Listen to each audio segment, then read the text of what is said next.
अस्सलामु अलैकुम दोस्तों, आप जानते ही होंगे कि संभल की जामा मस्जिद के बाद अब राजस्थान के अजमेर में स्थित ख्वाजा मोइनुद्दीन चिश्ती की दरगाह चर्चा में है।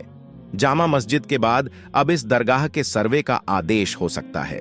इसी बहाने आइए जानते हैं कौन थे पर्शिया, ईरान से भारत आए ख्वाजा मोइनुद्दीन चिश्ती, जिनकी यहाँ दरगाह है। अजमेर का राजा पृथ्वीराज चौहान शहनशाह हिंद ख्वाजा गरीब नवाज का समकालीन था, यानी जिस दौर में पृथ्वीराज चौहान का डंका अजमेर राज्य में बज रहा था, उसी दौर में गरीब नवाज रहज अपने चंद साथियों के साथ बिना हथियार, बिना दौलत और बिना फौज लिए हजारों मील दूर ईरान के संजर शहर से इस्लाम और मोहब्बत का पैगाम लेकर अजमेर तशरीफ ला चुके थे। गरीब नवाज की मेहनत से गांव के गांव इस्लाम कबूल कर रहे थे। इस बात के ढेरों सबूत हैं। क्या पृथ्वीराज रासों में इस घटना का कोई उल्लेख है? अजमेर के तारागढ़ पहाड़ पर पृथ्वीराज चौहान का टूटा फूटा किला और दरवाजा आज भी दिखाई देता है। एक नजारे को देखकर मैं हैरान रह गया था कि तारागढ़ की तलहटी में हिंदुस्तान के नक्शे के जैसी आकृति वाली चार दीवारी बनी हुई है, जो जीर्ण शीर्ण हालात में लेकिन साफ साफ हिंद के नक्शे जैसी दिखाई पड़ती है। सन 1151 की बात है। पृथ्वीराज चौहान ने ख्वाजा गरीब नवाज और उनके साथियों को खूब सताया, अजमेर छोड़कर जाने की धमकी दी। तब जलाल में आकर ख्वाजा गरीब नवाज ने पृथ्वीराज चौहान को बद्दुआ दे डाली कि मुझे अजमेर छोड़कर जाने की धमकी देने वाले पिथौरा देख लेना, ठीक 15 रोज बाद इस्लामी सेना तुझे कैद करके ले जाएगी। क्या पृथ्वीराज रासों के 2500 पदियों में से किसी एक में भी गरीब नवाज का या इस घटना का कहीं कोई उल्लेख है?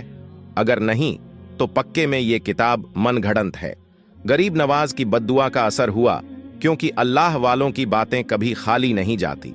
इतिहास में दर्ज है कि सन 1192 में शाहबुद्दीन मोहम्मद गौरी ने अजमेर पर चढ़ाई कर दी। 2.5 दिन के झोपड़े से लेकर तारागढ़ तक को हिला डाला। जिस अजय मेरू को ये अजय मेरू यानी जिसे जीता ना जा सके ऐसा पहाद्दह कहकर इतराते थे, उसे इस्लामी सेना ने चंद दिनों में फतेह करके उसकी बुलंदियों को झुका दिया, राय पिथौरा के घमंड को धूल में मिला दिया। लेकिन क्या हमने ऐसा लिखकर कभी किसी को उकसाया? खैर, गरीब नवाज तो अजमेर से मरते दम तक नहीं गए, लेकिन अल्लाह ने पृथ्वीराज चौहान को अंधा करवाकर गजनी जरूर भेज दिया। कुछ इतिहासकार कहते हैं राय पिथौरा उर्फ पृथ्वीराज चौहान तराइन की जंग के बाद सरस्वती नदी के किनारे मारा गया। हकीकत अल्लाह जाने। गरीब नवाज के इंतकाल के बाद मजार के ऊपर शानदार मकबरा मांडव के सुल्तान गयासुद्दीन खिलजी और महमूद शाह खिलजी ने बनवाया। 800 साल पुरानी दरगाह आज भी शान से खद्दा-दी है। पृथ्वीराज चौहान के मरने के 40 साल बाद सन 1236 तक गरीब नवाज हिंदुस्तान में मोहम्मद गौरी की फतेह से लेकर कुतुबुद्दीन ऐबक, फिर उसके बेटे आराम शाह और जमाई सुल्तान अल्तमश की हुकूमत तक देख चुके थे। 1236 तक तो हिंदुस्तान में इस्लामी राज बुलंदियां हासिल कर चुका था। दिल्ली की सरहदें मालवा के उज्जैन तक पहुंच चुकी थीं। ये सब गरीब नवाज ने अपनी हयाती में देख लिया था। मांडव और धार में भी इस्लामी बस्तियां आबाद थीं। चंद बरदाई तो पृथ्वीराज रासो अधूरा छोड़ ढाकर मरे थे। ऐसे में पृथ्वीराज रासो की दूसरी अतिशयोक्ति आल्हा ऊदल की कहानी भी मुझे हजम नहीं होती, क्योंकि आल्हा ऊदल की कहानी मांडव में हजारों साल पुरानी बताई जाती है। कहते हैं आल्हा ऊदल के बाप को मांडव के जंबे नामक राजा ने मार डाला था, जिसका बदला लेने के लिए आल्हा और ऊदल ने मांडव पर चढ़ाई कर दी थी। मांडव फतेह करने के बाद आल्हा ऊदल ने एक 25 फीट भाले सांग को मांडव में गड्डी दिलवाया, जो आज भी मांडव की जामा मस्जिद और अशरफी महल के बीच बाजार में सदियों से खद्देदा है। ये सांग भाला मैंने 50 बार देखा होगा। आप भी मांडव जाकर आल्हा ऊदल की सांग का दीदार कर सकते हैं। पृथ्वीराज चौहान और आल्हा ऊदल की जंग फिल्म में दिखाई है, जबकि आल्हा ऊदल का कालखंड अलग है। उदाहरण के लिए मांडव में किसी जंबे नामक राजा का 11वीं शताब्दी में कोई जिक्र नहीं मिलता। ऐसे में पृथ्वीराज रासो और आल्हा ऊदल का किस्सा भी संदेह के घेरे में आता है। आप चाहे तो मांडव मालवा के राजाओं की 11वीं शताब्दी वाली नामावली देख सकते। चंद बरदाई और पृथ्वीराज चौहान की मौत 1192 में हुई। चंद बरदाई का बेटा जलहन, जो उस वक्त इस्लामी राज में जी रहा था, क्या पृथ्वीराज रासो कंप्लीट करके घर घर पहुंचा सकता था? बल्कि ये किताब तो इस घटना के 400 साल बाद 1600 ईस्वी में मुकम्मल की गई। 400 साल बाद लिखी घटना की क्या हकीकत? क्या तब तक जलहन जिंदा था? ऐतिहासिक तथ्यों के साथ मेल न खाने के कारण बहुत से इतिहासकार पृथ्वीराज के समसामयिक किसी कवि की रचना होने में संदेह करते हैं और उसे 16वीं शताब्दी में लिखा हुआ ग्रंथ ही ठहराते हैं।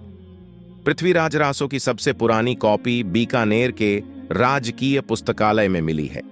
कुल 3 प्रतियां मौजूद है। कहानी के आखिर में पृथ्वीराज द्वारा शब्दभेदी बाण चलाकर गौरी को मारने की बात भी की गई है। ये प्रति भी इस बात का सबूत है कि ये किताब बाद में लिखी गई। वैसे भी चंद-बरदाई पृथ्वीराज चौहान का एक दरबारी कवि था। अगर उसने पृथ्वीराज की शान में एक किताब कविता के रूप में लिख भी दी, जिसे हम पृथ्वीराज रासो कहते हैं, तो इसका मतलब ये नहीं हुआ कि पृथ्वीराज की तारीफ में लिखा गया हर लफ्ज सच हो, प्रामाणिक हो। सोचने वाली बात है, चंद-बरदाई और पृथ्वीराज की मौत अगर गजनी अफगानिस्तान में हो गई थी, तब अतिशयोक्ति से भरे इस महाकाव्य पृथ्वीराज को किसने कंप्लीट किया? गजनी में घटे घटनाक्रम की मुखबरी किसने की? क्या चंद-बरदाई की आत्मा या पृथ्वीराज चौहान ने साक्षात प्रकट होकर सारा घटनाक्रम जलहन को सुनाया, या जलहन ने आगे की घटना मनगढ़ंत लिख दी, जिससे उसके बाप चंद-बरदाई की भी वाहवाही हो सके? दरअसल ये महाकाव्य पृथ्वीराज की शान में लिखा अतिशयोक्ति से भरा अलंकार मात्र है, जिसे उसी के दरबारी कवि चंद-बरदाई ने लिख मारा। ये महाकाव्य कंप्लीट होता उसके पहले गजनी से मोहम्मद बिन गौरी आ धमका और उसने अजमेर के तारागढ़ से लेकर दिल्ली के लालकोट की ईंट से ईंट बजा दी। तारागढ़ के वैभव और लालकोट की शान को धूल में मिला दिया, जिसके निशान आज भी तारागढ़ और लालकोट में मौजूद है। फिर भी कुछ कुकुरमुत्ते इतिहास से छेद-छादाच करके जबरन की वाहवाही लूट रहे हैं, जबकि हकीकत बिल्कुल उलट है। कहते हैं चंद-बरदाई की मौत के बाद उसके बेटे जलहन ने इस किताब को मुकम्मल किया। गौर फरमाइए, गजनी में घटे हादसे के हिंदुस्तानी गवाह सिर्फ 2 लोग ही थे, एक तो पृथ्वीराज और दूसरा खुद चंद-बरदाई। जब दोनों एक दूजे को कटार घोंप कर दुनिया से चल बसे, तो बताइए इस घटना को जो गजनी में घट रही थी, हिंद में बैठे चंद-बरदाई के बेटे को किसने बताया? अफगान के इतिहास में मोहम्मद गौरी की मौत की वजह दूसरी लिखी है। वहां का इतिहास पृथ्वीराज चौहान जैसे हिंद के कैदियों का नाम तक नहीं जानता। सन 2005 की बात है।